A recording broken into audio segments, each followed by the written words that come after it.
most of this world, almost everything in this world, actually, is kind of just being itself.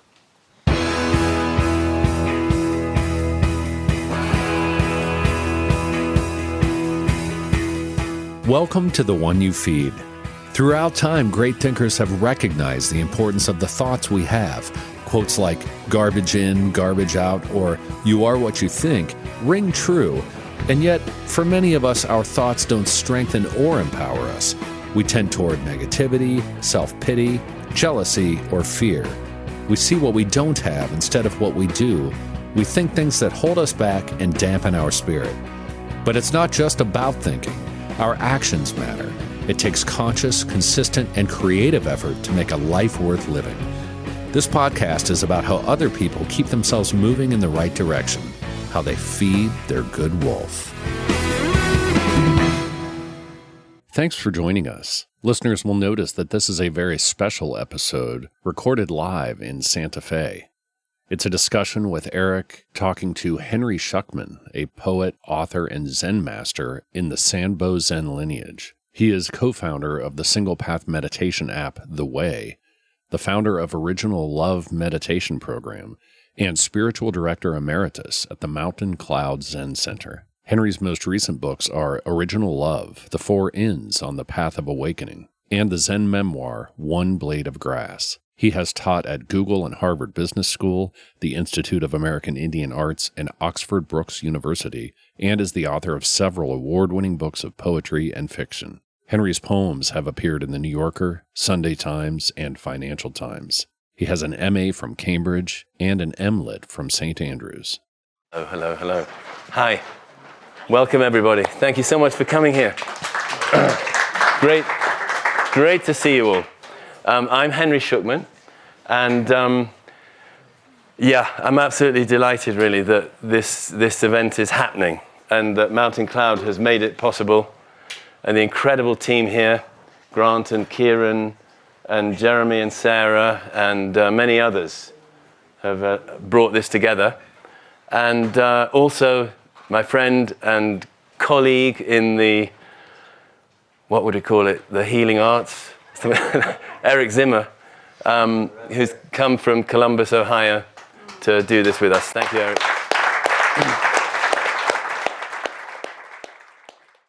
And welcome, Eric. It's a great pleasure to have you here. Eric has been running one of the most helpful and actually most beloved podcasts these last dozen years. 10 years. 10 years. Yeah. Called The One You Feed, and which we'll hear a little bit more about in a moment. And he's also a remarkably gifted behavior change coach. Would that be okay to put it that way? Yeah. And a budding author, and a most remarkable human being, actually, who's really given his life to service, to helping us grow in the ways we need to. And I was absolutely thrilled when he reached out to suggest that perhaps he could come here when my book came out, my new book, to do an event, to do this event. So it's been a little time in the making, and here we are. Well, welcome to The One You Feed. Welcome to all of you to this podcast that will air, as Henry said, some point in the future. And, we are all here to celebrate the release of Henry's new book, Savage Pilgrims. Do you know what your teacher used to get up to? Have you read what's in this book? No, seriously. Original Love, which you all have a chance to get after. But there was a passage in here that I wanted to read, and then we'll get to the parable in a second. But I read this, and I was amazed that this long ago you wrote something that still seems really true to a lot of what is in Original Love. And you wrote, the little intricacies, the devices and tie-ups in a life could take care of themselves. The important thing was to make room always for the big powers of life, to be wide open inside, spacious and strong. That's really in that book? That's really in this book from like 1995. Yeah, which you probably writing wrote it before that. Yeah. As I was reading it, because I was wanting to read about Santa Fe, and I was heading out here. Let me see that. Yeah.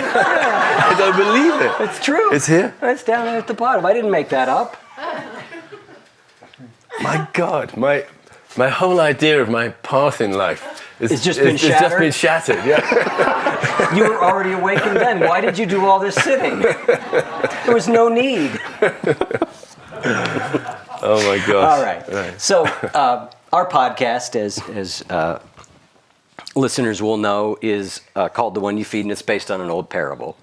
And in the parable, there's a grandparent who's talking with a grandchild, and they say, in life, there are two wolves inside of us that are always at battle. One is a good wolf, which represents things like kindness and bravery and love. And the other is a bad wolf, which represents things like greed and hatred and fear. And the grandchild stops, and they think about it for a second. They look up at their grandparent, and they say, well, which one wins? And the grandparent says, the one you feed. So I'd like to start off by asking you, what does that parable mean to you in your life and in the work that you do? Oh, thank you. Wow. It speaks right to the heart of it. I believe we are trainable, we human beings, and I think that's something I didn't realize when I was younger. I thought I was at the mercy of the storms I felt inside myself. Shame, anxiety, mad greed, mad hunger, and raw ambition, and great envy and competitiveness, and a lot of other ugly things. And I thought also, despair. And I didn't know then, as a young man, that it wasn't character defects, if you see what I mean. Maybe it was character defects, but I thought they were imprinted Ones on that who we I all was. have, too.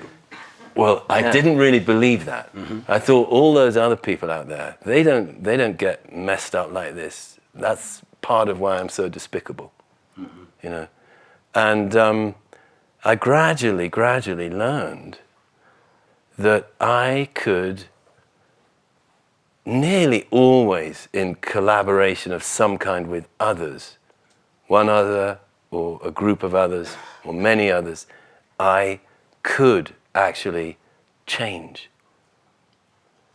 It took me a long time to believe that it could be, that there could be any kind of a real hump I could go over, where it was really my relationship with my difficulties could really change. I thought I could just manage them better. And that was great, even to know that. But not that the relationship could really change with them, and that there could be significant thresholds. I don't think any quite permanent, but significant, of greater freedom. Greater freedom in response, in responsiveness, greater freedom in self-love, self-compassion, self-kindness, and kindness, which I'm working on, to others. So to me, that is a fundamental truth of human nature, that actually we can be trained. We can train ourselves, and we kind of need it. The evolutionary wiring we've inherited makes it essential. And when you look at what's going on today, you see, it's basically social media just ramping up the bad wolf, unrestrained, and we can easily fall for it. So the necessity, really, of training. Actually, it's funny. I've been crazy about this book called The Survival of the Friendliest recently, which is all about how wolves became dogs and foxes could become domesticated. Yeah. It's a fascinating book. Everybody should read it. Read Original Love first, and then read Survival of the Friendliest. Yeah, well, it's interesting you bring up wolves, given that, we started off with a parable about wolves. I want to jump into the book And I'm going to ask a relatively obvious question to start, but the book is called Original Love. So what does that mean to you? Why is that the title of the book? Yeah, I feel rather strongly about it. First of all, I think the concept of original sin is a really unhelpful one. There may be subtleties to it that I don't understand. There may be theological ins and outs that I can't get my head around. But basically, in the sort of simple way of understanding it, I think it's been extremely damaging in human history, probably. I think the parable of the fall of man is probably a really bad one. Many of you might have read Braiding Sweetgrass, right? And it begins with that, and how that contrasts with another very different mythology, a Native American mythology of the human relationship with this earth. I don't believe in original sin, but secretly I did, I think. I had a lot of shame in my childhood and my youth and my young adulthood, and it took some work to be cognizant of that. But here's the thing, every time I've been graced with some flash of insight or greater wisdom or greater opening or a greater sense of our true relationship with this planet, every time, and it's come in different forms and different kinds of small awakenings and maybe the odd medium-sized one, they always come with some sense of belovedness. It's just never happened to me where there wasn't this tremble of love in the aftermath, or even in the midst, usually a bit more in the aftermath, because it's always some kind of revelation that what I thought was my place in the world as a separate, lonely entity stalking the planet was wrong, fundamentally wrong. And instead, there is a level on which we're not separate. And actually, it's the most enlivening, affirming, beautiful thing for a human being to discover, I suspect. And it's real. And it comes with a sense of love. So I took what Zen will call that kind of thing is seeing your original face. I mean, some of that anyway. Yep. Or discovering your original nature. And I just wanted to say it out loud. Original love. I know it's risky and it might sound really corny, but I think it's right. Yeah. So I want to read something that you wrote about this book in general.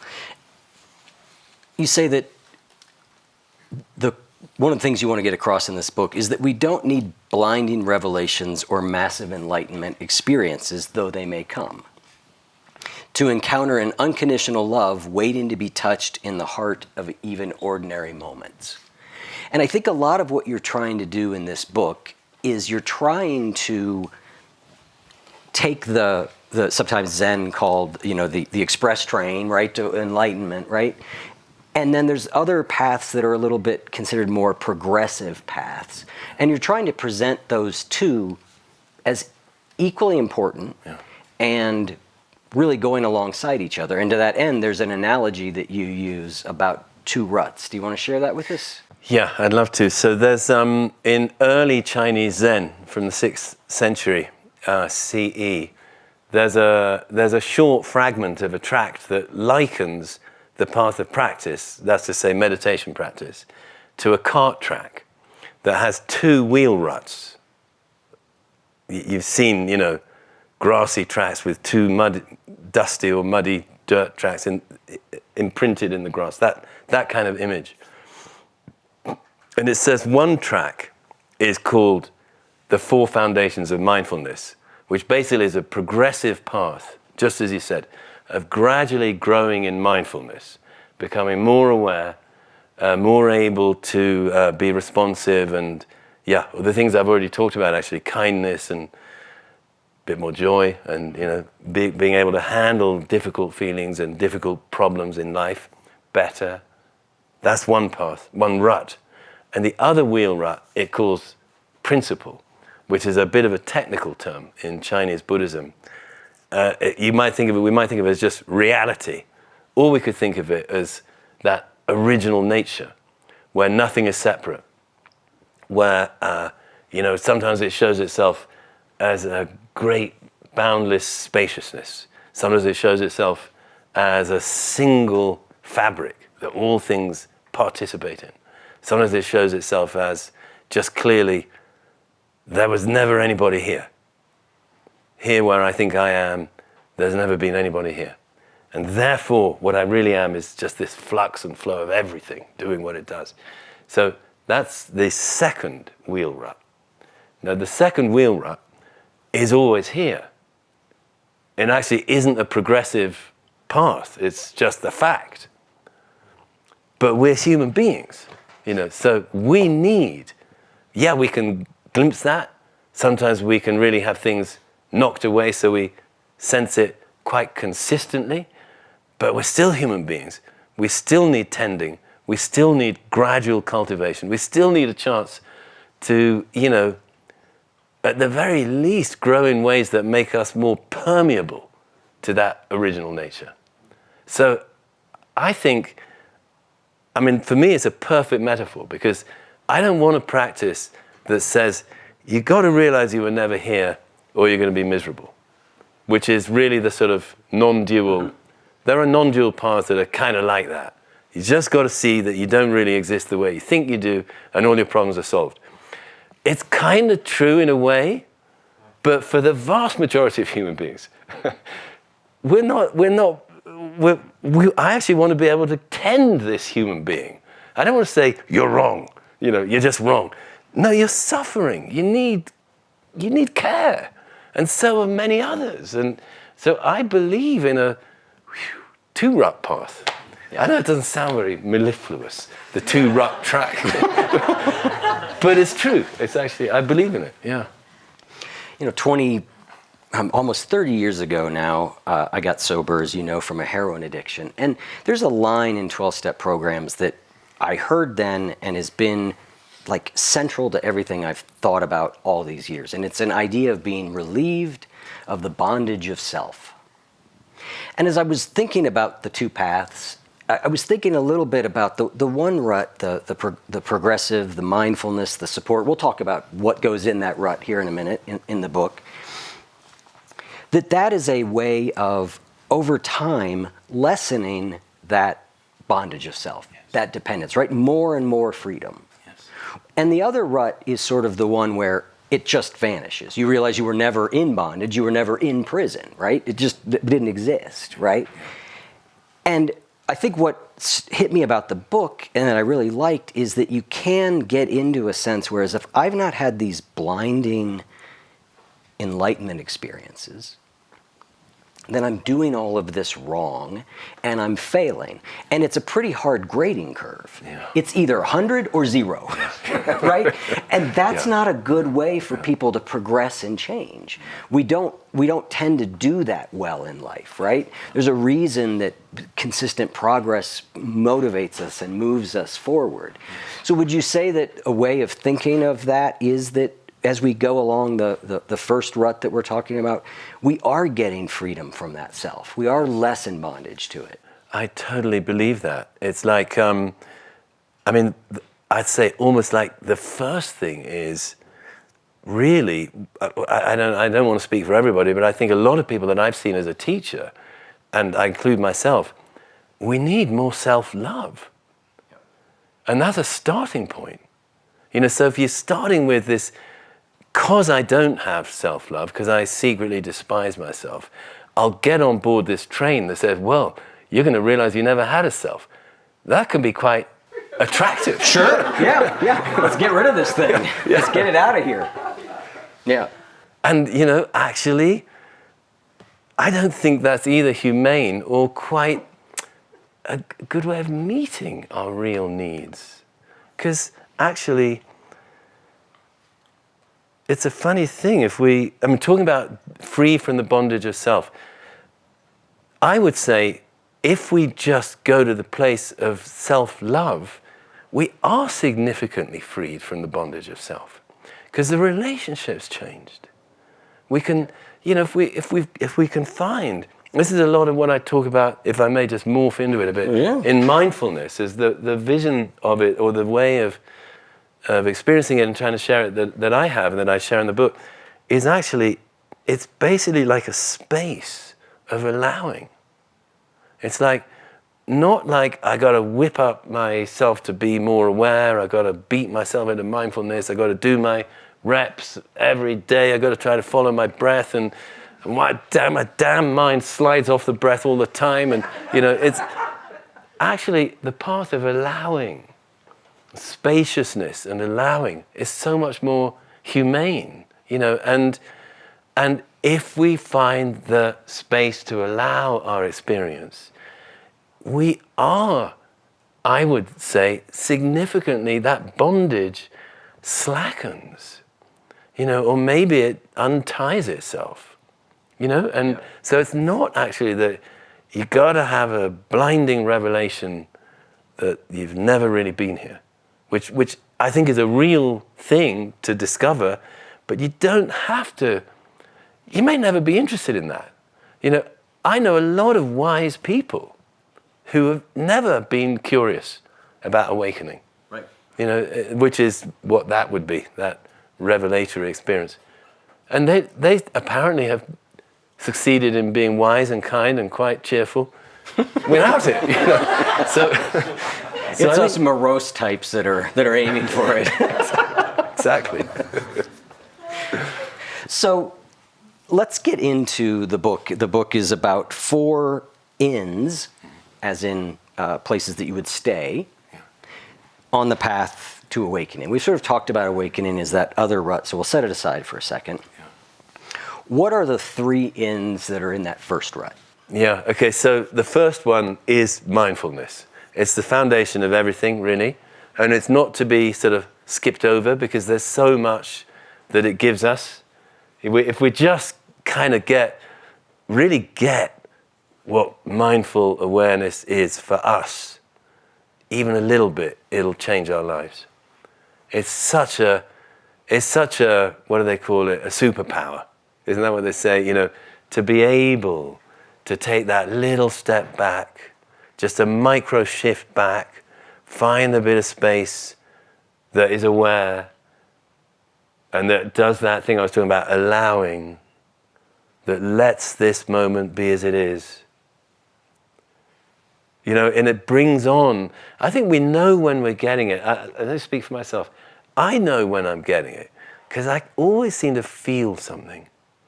I feel some little quiver of gratitude, or some little hint of maybe a kind of humbleness, or some little hint of sometimes sadness that was there unrecognized, and that I can now recognize and be with something. It's like it's always, to me, it's always like a little bit of an opening of some kind. And I mean, what I argue in this book, and take it or leave it, but I think is an opening to some little hit of a kind of love that marks it, that, oh yeah, I've really moved into a place of mindfulness. There's a beautiful line. I'm flying without a parachute now. There's a beautiful line in the book, and I hope I get it right. You're talking about the present moment being enough. And then you say, the world is already fulfilled. What does that mean? I read it, and I was like, that's beautiful. It just jumped out at me. Yeah, wow, I hope I can remember why you wrote that. Yeah. I think I know there's something in there that seems to be something we recognize when we kind of disengage from all our kind of seeking and grasping and machinations and the constant sort of transactional engagement with life. What will it give me? What can I get? What do I hope not to get? When we disengage from that, which we can do, even if only briefly, when we do disengage from it, maybe it's easier to open up to realizing most of this world, almost everything in this world, actually, is kind of just being itself. There's this human hustle and bustle. And even we can see sometimes that's just being itself. We could just sort of observe. And somehow there is a way that this very moment is already completely fulfilled. Intrinsically. And that's a very good place to start in whatever we might want to do in the world by way of helping it. There's a line from the Tao Te Ching that says something to the order of, when you realize that nothing is missing, the whole world belongs to you. Oh, gosh. Oh, man. Right, it's that idea of the world is already fulfilled. Yes, yes. Wow, that's beautiful. I must go back to the Tao Te Ching. Yeah, yeah. In the mindfulness section, you use another analogy of that there are different ways that we interact in the world, and one is we're walking slowly down a path. The other is we get on a bicycle. Do you want to pick it up from there? Yeah, I remember that. There's a passage about traveling down a valley. Like, if we're walking, we sense the pebbles beneath our sole, the soles of our feet or shoes, and the edges of the potholes, and we hear individual birds and individual insects that might fly by. If we're on a bike, all that texture of the road tends to get kind of somewhat homogenized into just little bumps, of the rubber and air. Maybe we get a kind of tapestry of birdsong, not individual threads. If we're in a car, we don't get very much of that at all. And if we're on a freeway, we kind of are just looking at the clock, and maybe we're listening to something that's really what we're interested in. Destination, mileage, time, and whatever we're distracting ourselves with by way of an audio book. Possibly this one. Yeah, I was going to say, it's been released with Henry's wonderful voice, so yeah. Actually, if it is this one, you're okay. You're excused. No. So the idea of the analogy was like, well, actually, we can be going in some direction that we want with some purpose or mission or whatever we're driven by, and notice here and now. Not be obsessed and what's the word I want? Fixated on something down there that is just kind of sucking all our attention. We can disengage that and be present and have a rich experience of this very moment, and still be, kind of pursuing things projects we might want to pursue in our lives. It's perfectly possible. And what are we missing if we don't do that? If it's just one lurch toward a goal after another, one elastic tug to the next thing I've got to get, and the next thing. And then in the way we've numerated everything now, there's so many things that are with numbers, including meditation minutes, Mm-hmm. I mean, it's great if it motivates, that's fine, but gosh, if it's just chasing numbers, and tormented by numbers, this one's going down scarily, and this one's going up and I don't want it to, and, or I want it to go up faster, What a way of living, really. We're so disengaged we're so engaged in what just takes us out of our actual experience of life. It's sad. It's really sad when so much is being given to us in every moment. And part of the meaning of original love is exactly that bounty that we're being given right now. Light and color and sensations and sounds. I know it's just the sound of my voice, but still hearing and feeling things and being among other people. It's all being given, and how sad if I'm just thinking about, Amazon ranking or something, Not that would be happening That would today. never happen, no. As you were sharing that, I was thinking about an experience that I think we probably all have had, something like this, where you've got a lot going on that day and you're in your car and you're driving, but the window's down and you got the music on and you're there, you're enjoying it, yeah? And it can be the same exact experience another day and you're like 2 inches from the windshield, yelling at the people in front of you. And I think we sometimes think that we have to set aside big chunks of our life in order to slow down. And there are ways of slowing down in the midst of what we're doing.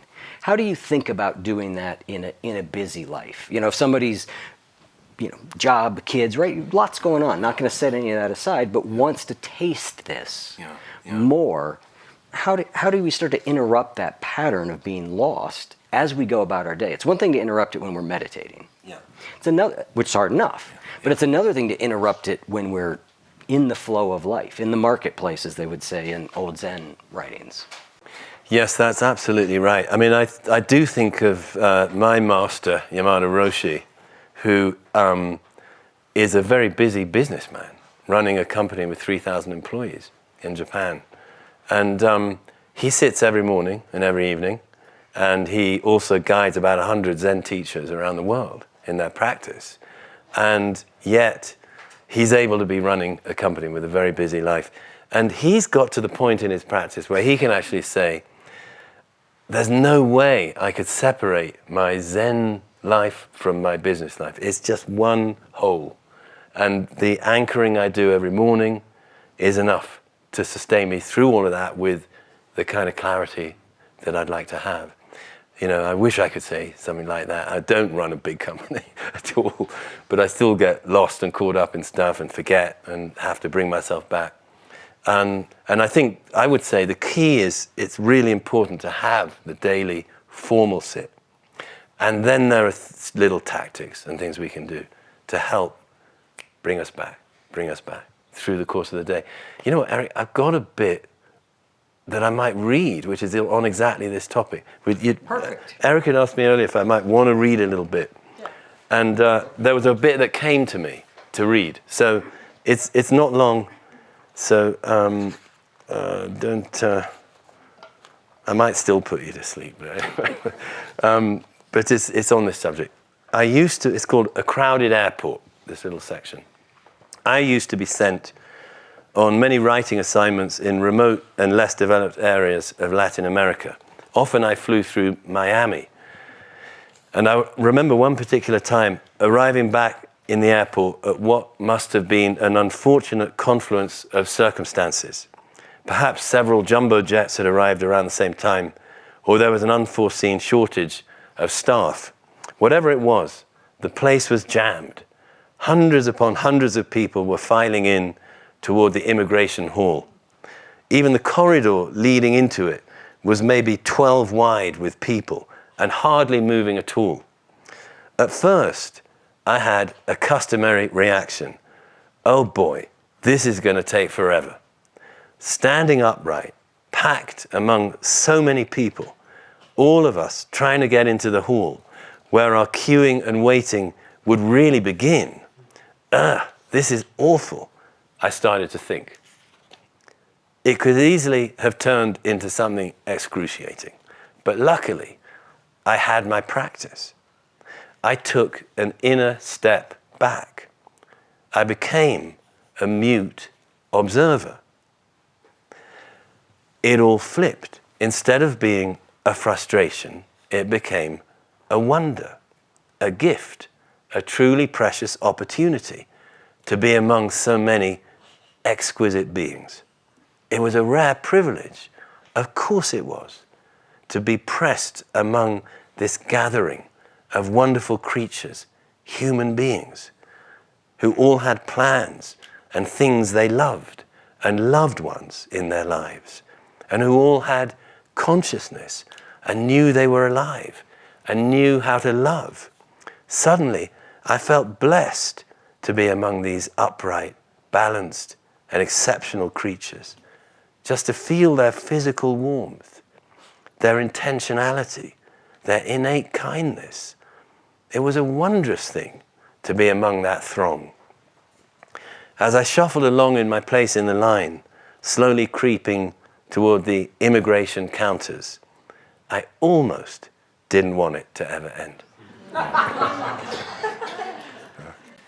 I read that. I told you before I couldn't remember that analogy. Now I remember it. And I remember reading it going, I just flew out here from Ohio and going, boy, I need to practice more. Because I think that sort of experience is a trying one. It's a beautiful way of sort of that step back and taking a look and flipping. Yeah. It's very possible, you know. It's very possible. I mean, all of us right now can do it, actually. You know, just some little sense of presence. You know, we just sort of slightly disengage, you know, slightly just come back into yourself. Notice that there is being present.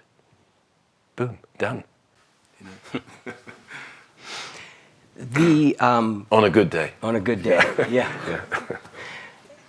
In the book, you talk about the hindrances, and I don't want to go too far into those right now. And there's a line that you say that I wish I could pull up, but it says something to the order of, we don't distract ourselves away from, but we also don't needlessly suffer in. And you were talking about that in the context of meditation, but I wanted to broaden that out, right? And talk about that when we think about afflictive emotions and thoughts in general. Because I think there's always a continuum of what you're saying, which is, on one hand, we distract ourselves away, pull out the phone, do whatever it is we do, get out of here. Yeah. And then there's the other, which we sort of end up mired in and wallowing in and almost reinforcing and feeding. How do you think about finding a place between those two, if that's even what it is? Or is it a completely different place? Maybe it's not even in that continuum, but where we don't go to either of those extremes that we're all familiar with but aren't very helpful. Yes. Well, again, I think there's little tactical things we can deploy, but primarily my feeling is it's all about allowing rather than resisting or trying to banish. That if we get into the sort of experience of, let's say I'm really restless in a sit, I don't exactly know why, but I just am, rather than sort of kind of damn that restlessness, you know, stop being restless, don't have restlessness. What if restlessness is the teacher right now? How do I let that happen? Something's got to shift around resistance. I can't do that. I'm resisting it too much. Okay, then something's going to shift around resisting. I'm going to let resistance be present. I'm going to allow the fact that I'm really resisting this restlessness. We can do that. And then we've still managed to get the whole picture. And nothing's had to change. But our experience will have changed. See what I mean? Like, it's like what's going on won't have changed, but the way we feel about it will have changed. So I might have a feeling of frustration and impatience or whatever it is. But rather than, I want to get rid of this impatience and this frustration, I want to do something that will make that change. You know, I just don't want it to be arising. Instead, if I just kind of assume it's got something to teach me, you know, and that actually what I think ought to be going on is the thing to tear up. And I go to allowing that actually, for me, that's the pivot. Yeah, it is. It makes me think of the sort of semi-famous Shinzen Young equation of suffering equals pain times resistance. right? Which is, I think in our human lives, there are times we can get rid of a certain pain, and if we can, I think we often should, right? It's a wise course of action. And there are times we simply can't. Whether it's restlessness in sitting, whether it's a family member being sick, whether it's us being sick, like life brings its things, and sometimes you just can't get rid of them. That's right. But if we are able to turn down the resistance, which is what you're describing here, turn down that resistance, our suffering level remains lower. Not gone. That's right. But I almost think of it as just like, oftentimes it's about like, how do we not make it worse? Yeah. Right? Which I think we are exquisitely good at doing. Yes. By resisting, Yeah. we tend to make things worse. Yeah. That sounds really good when I say it or you write it and we read it, but when we're in it, that's a harder animal, because it seems like, yes, I just create space in there, but the contraction is sometimes so intense. Yes. So is it a matter of just continuing to practice that, and meditation being a good laboratory for practicing that allows us to sort of be able to go from this tight fist to this open allowing? Yeah, I think absolutely. I believe meditation is the training space. Yeah. And to do basically exactly that. But I would say also that if we're sensing there's a real tight contraction, I'm going to try to let that be there. Mm-hmm. I'm not going to try to make it uncontract. I'm going to try to let it be there. Mm-hmm. And, in doing that, it will actually soften. When I really do that, without wanting it to soften, without wanting it to loosen, really, truly letting it be here, which I think is the non-resisting. Yep. It will in fact soften. And I know this, it's very difficult if people we're really close to have really hard things in their lives that are they're not going anywhere, those hard things. That's a very, very hard thing to be with. And, many of us would just sort of jump into trying to fix, jump into trying to manage. Sometimes it won't work. Mm-hmm. We really can't do anything. How are we going to live with that, And I've learned a way, which has come out of all this meditation practice and teaching, I think, that I've received, which seems to be exactly the same really as what we're talking about. It's non-resisting. And that's when the heart is really caring about something, what would it take basically to let it break and to let it be open and to let it, through becoming open, become whole? That's what I'm interested in. And I think it's real. Hi, everyone. One of the things that I know many of you struggle with is anxiety. And very recently, I shared some tips on managing anxiety in our newsletter. Specifically, I shared a practice on clarifying your values. In the practice, you write down one or two of your core values and then identify one action step that aligns with them. I find that taking one positive action towards things that matter to me really helps reduce anxiety. Also, I have a reflection question. What positive experiences have you had today that you could focus on instead of your anxiety? Every Wednesday, I send out a newsletter called A Weekly Bite of Wisdom for a Wiser, Happier You. And in it, I give tips and reflections like you just got.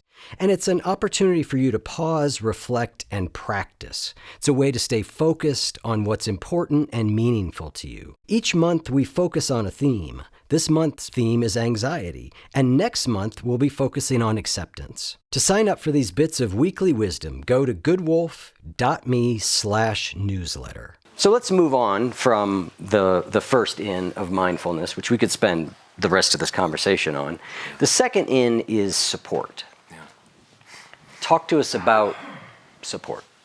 Let me say in kind of summary that it's very easy to have the mindset that first of all, our meditation practice is something we have to do ourselves, we have to put in the time, like somebody going to the gym and doing reps. We have to do those mindful minutes, you know. And yeah, there's some truth to that. Mm-hmm. But actually, I am a real believer that not much by way of growth and recovery and healing and development and maybe even awakening happens in this life without support, without connection, without others. When I look back at all the times I've been most creative, all the times I've been starting to go through a therapeutic process, there was at least one other person there. Yep. You know. Yep. There's actually, it is interestingly, one time that's not true. I had an awakening experience as a bolt from the blue when I was 19, out of the blue. And I was all alone. But I was kind of in love with someone, newly in love with someone at the time, who wasn't present at all and wasn't going to be for, you know, a while. But I did have that feeling of real strong warmth towards someone. And so maybe that, even there, then that was yeah. So anyway, so that, the second in is a corrective to the idea that we've got to do it all myself. There's an idea when we hear that support, the thing that I think a lot of us think of is, okay, we need to go get more support than we have. And that may very well be true. But a big part of the chapter, and I think is really valuable, is recognizing the support that already exists. Right? Yeah, so talk exactly about right. that. Yeah, thank you very much. That's exactly right. I think it's so easy in the same kind of mindset to think that we are really thoroughly independent, individual, non-dependent creatures. And you know, you only got to stop for a moment. Every single breath you take is an exchange with this planet. Every time you take a step, you're walking on something that's supporting you. Sitting on a chair is supporting you. There's basically not a fraction of a moment of life that isn't given by 10 trillion other things. You know, and this is all stardust and whatever the molecules are, you know, this body, this brain, this talking, hearing, right now, perceiving. It's all the, you know, and forget the subatomic stuff, just all the molecular stuff doing what it does, you know, and we're getting to experience it, but it's basically a gift to us to be having all this stuff, making us have this, allowing us to have this experience. It's all given somehow, if you see what I mean, you know. We didn't put it all together, you know, and here it is, we're experiencing. So on so many levels, you know, if you start thinking about it, like Thich Nhat Hanh, the great teacher, says, you know, just pick up a sheet of paper. The forest is there, the sun is there, the rivers are there, the clouds and rain are there. All the people who worked in the forest and worked in the farms and worked in the milling station and worked in the shipping and transport, they're all in this piece of paper. And everything that they ate is in this piece of paper. And all their ancestors are in this piece of paper. And the dinosaurs are in this piece of paper. If you go back, you know, everything's in this piece of paper. The mighty 300-foot high trees, 600-foot high trees, 30 million years ago, or 300 million years ago, whatever it was, they're in this piece of paper. You know, and, you know, so the idea that we could be isolated as a single strand in all of this, that's what this second in is could have got us in its target. Yeah. We want to really take a look at that. You know. As I think it was Carl Sagan who said, if you want to make an apple pie from scratch, you have to invent the universe. Right? Exactly. It's a core idea. That is, I think you've got a line in there somewhere about like our life being a confluence of, you know, a million contingencies. I think you and I were talking about this last night. We were talking about how, like, one little moment, you meet one person sort of by chance, and you look back and you can see how your whole life changed by this contingency that it could easily have not happened. Yeah. And it's kind of amazing. But I love that idea of connecting to the support we already have. Right. I think about this often with generosity. In one of the programs I teach, we talk about generosity, and the way you could take that is I need to be more generous. And sure, perhaps. But the other way to take it is, let me look at all the ways I'm already generous, and can I connect to those? And then I get that support. And you're saying we can recognize the support that we already have while we reasonably think about where might our practice of whatever our different types are use more support. Yes, exactly. And of course, there are many ways that, someone like a troubled young man and a troubled young person of whatever gender may feel very reluctant to reach out. Maybe not only young people, that it takes a certain vulnerability to reach out and say, I need help. I can't actually do this on my own. That's a huge step for many of us to recognize that.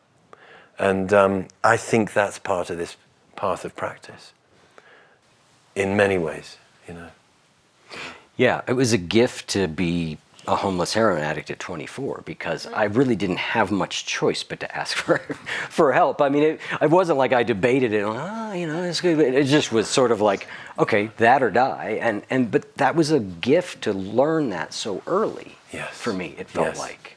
Yeah, well, I love the fact that you're open about this and that you have come from that. It speaks volumes about you. And it speaks to what we were talking about at the very start. Which wolf wins, and to be on that path of, I'm gonna keep feeding the good wolf, to be able to, here you are. It's awesome. Thanks. Yeah. Let's talk a little bit more about the next in, which is absorption. Yeah, this is, again, this is really sort of coming out of different kinds of trainings, recognizing what's common among them, and speaking mostly about meditation, but not exclusively. So one thing that is found among different kinds of meditation and other areas too is tapping into our human capacity to get into flow, to go into flow states. Flow states being characterized typically by a sense of effortlessness, of ease, of a kind of intrinsic fulfillment and peace and energy, and time kind of vanishes or goes quiet. And sometimes the sense of self-consciousness goes rather quiet as well. Athletes will talk about some incredible shot they did on a hoop and everything seemed to just become like strangely effortless, and and musicians go into it, and artists, of course, of many stripes, may go into it, and lots of other people who aren't doing unusual things like athletics and music, etc., also go into it in the course of a day's work. You can go into flow doing the washing up, and you can go into it in all kinds of things, including meditation.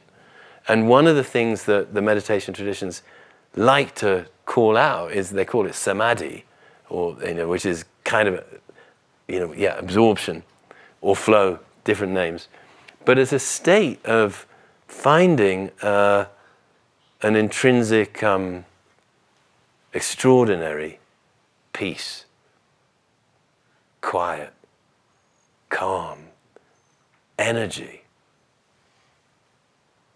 effortlessness. It just kind of switches on. And it's really important to call it out in a meditation practice because it's incredibly good for us. It's really healthy for the nervous system, for the human being.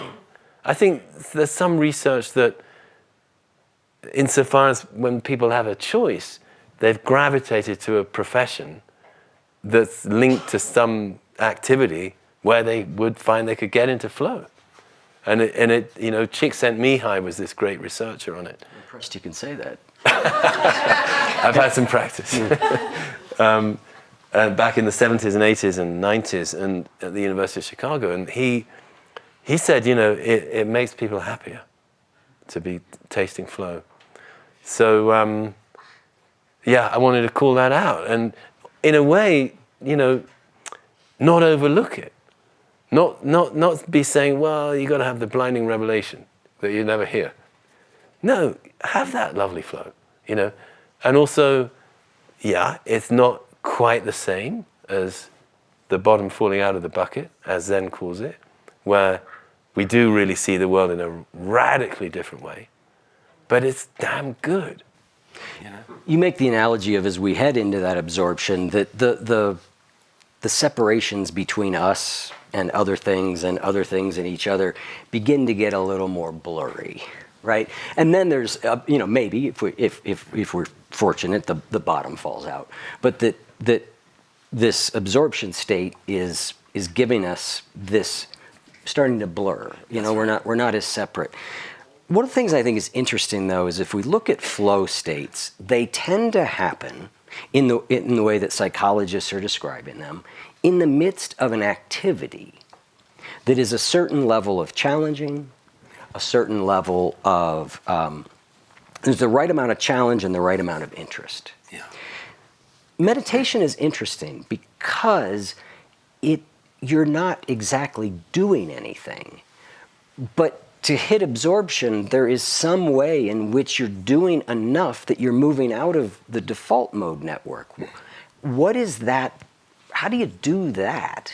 Right? How do you do enough that you are able to sort of enter absorption, but not do so much that you're now clamped down on the experience and trying to control it? Yeah, that's a great question. I wish I knew the answer. Yeah. If you could tell us that, you could bottle it, and Exactly. you wouldn't need to sell this book. Exactly. I mean, I think I'd say two possible answers would be, one is, just sometimes it is easier to stay mindfully attentive to our meditation practice, whatever it might be, and we just stay on it, and suddenly we can, and then it'll just come on. That the gear shifts.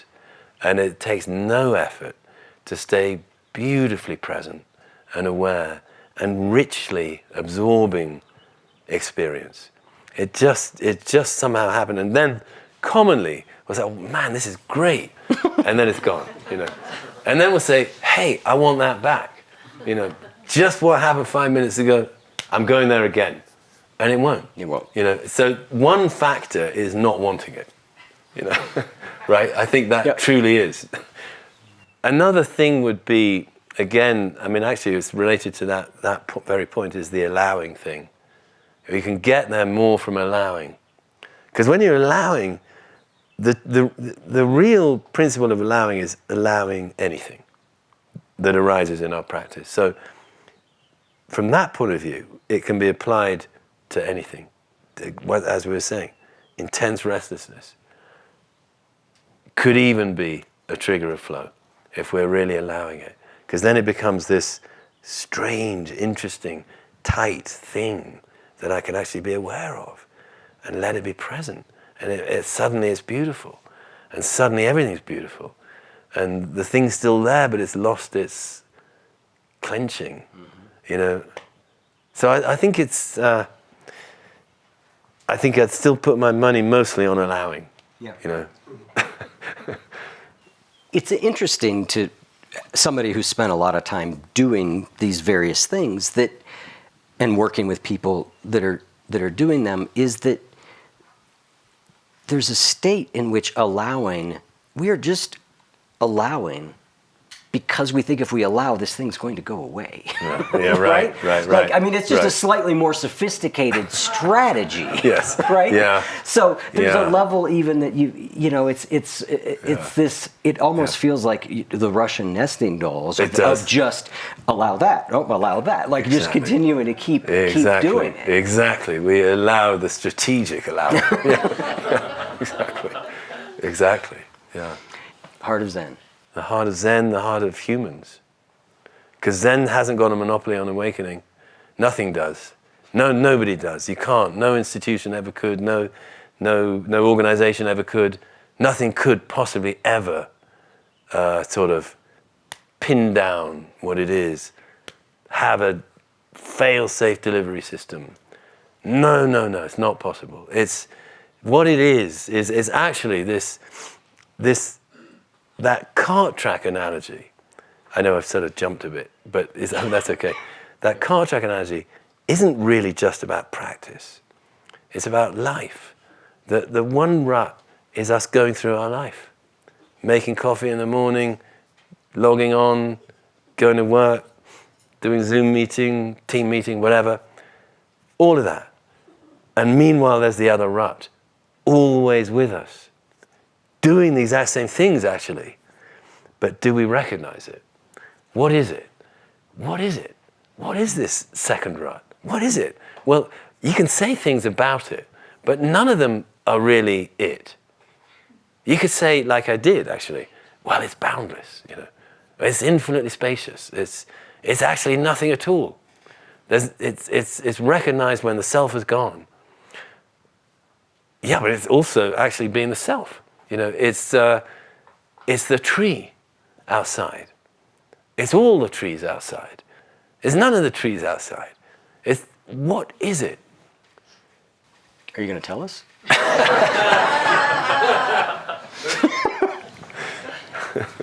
Everyone's waiting now. That's what it is.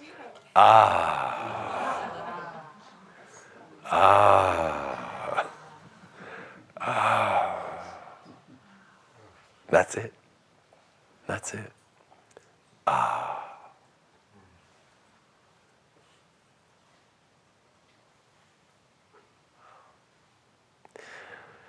Yeah, I think it's as simple as that. It's really just kind of that little pause, space, gap. Just this. Just this. Just this. To talk about it is to make it elsewhere. But it's never elsewhere. It can't be other than this. This.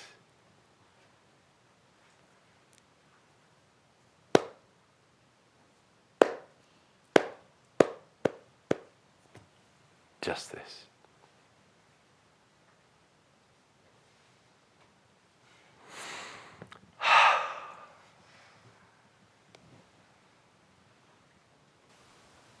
Okay, I'm thinking I ought to say something. What should I say? I'm not sure I want to mess this up with another question. I actually think that's a perfect place to wrap up. Yeah. I think that's a beautiful place to end. Thank you. Thank you so much, Eric. Thank you, everybody.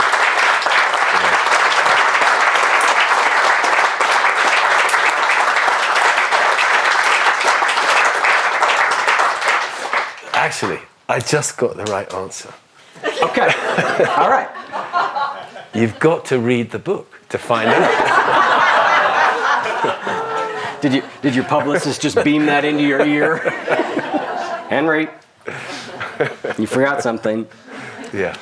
You're sure you want to promote this one and not this one?